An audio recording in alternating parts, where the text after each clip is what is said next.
to see that the value of f of any a or b or c1 or c2, if it is opposite in directions, then the root r lies in between two values, that is just like 1 by 4 and 1 by 3. So we will see now the next one, that is we have to find out the c1, that is a plus b upon 2, and it is comes out to be, that is 1 by 4 plus 1 by 3 divided by 2, and the value will be 0.2917.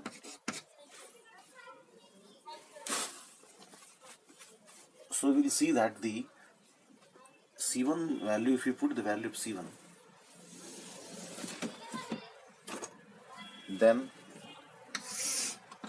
into the f of, then you will see that we have got the f of c1 is greater than 0. That's why the value is in between the f of c1 and f of this f of 1 4, that is f of a is less than 0. That's why the value is in between a and c1. So again we will take the value of c2, that is a plus c1 upon 2, and that comes out to be 0.25 plus the value of the c1 which we have taken, the value of c1 which we have taken 0.2917 upon 2. This 0.2917 upon 2, and then value comes up to be then 0.2709. Now you can see now the f of c2, if you find out by putting this value of c2 into the value of this, that is f of x, where f of x is nothing but 2x plus 1 minus 4 cos pi x. So this is f of x. If you put the value of f is c2, then you will get the value which is greater than 0. Less than 0. So we will see that the f of c2 and f of c1 are in this opposite in direction. These are the opposite in directions. That is, f of c1 is greater than 0 and f of c2 is greater than 0. So the value is opposite in directions. So what we have to do is that again we have to calculate the value of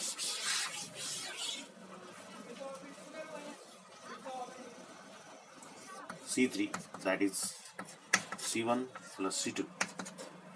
What was the value of c1 and c2? You know that the value of c1 and c2 is 0.2709 plus 0.2917, and now we will take the average of it, and then we find the c3 value, and then c3 value is going to be 0.2813, and we find the f of c3 then. And previously the f of c3 is less than 0 again.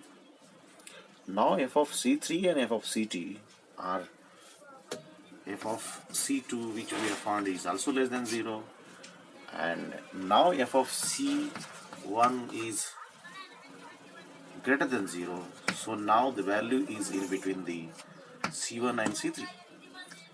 Then we have to find the next value, that is c4, that is c1 plus c3, because we have to find out the value of f of that has to be opposite in directions, means the value should be one value should be a positive, another value should be a negative. So f of value should be negative and positive, that is in the opposite direction. That's why we have taken the c1 and then c3.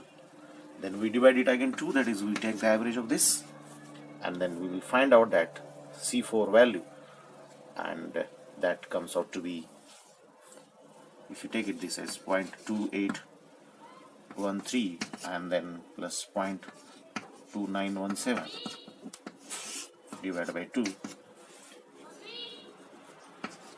and you will see that the value of C4 comes out to be a 0.865.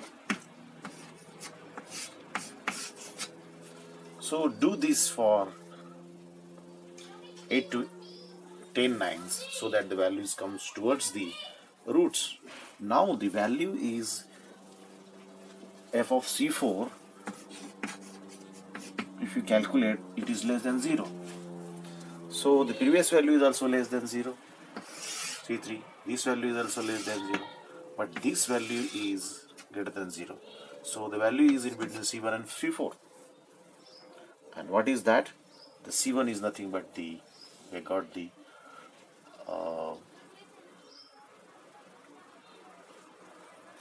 C1, f of C1 is less than 0, and f of C4, which we have got it here, is less than 0, and f of C1 is greater than 0. So these are opposite in directions. These are in the same directions. This is also same direction. So f of C2, f of C3, and f of C4 are in the same directions. So f of C1 and f of C4 are in the opposite directions. That's why when you take a C5 value next, that is C1 plus C4. So the root lies between 0.2813 to 0.2917 again. So in this way we have to calculate the values. The most important thing is that whenever you are calculating the values of next iterative root, remember that f of anything, that is C1 or C2 or C3 or C4, f of C1, f of C3, f of C4, there has to be an opposite direction. If it is opposite direction, then you have to take the values of these parameters and then divide it by 2 and make the average and then take the next value. So the C1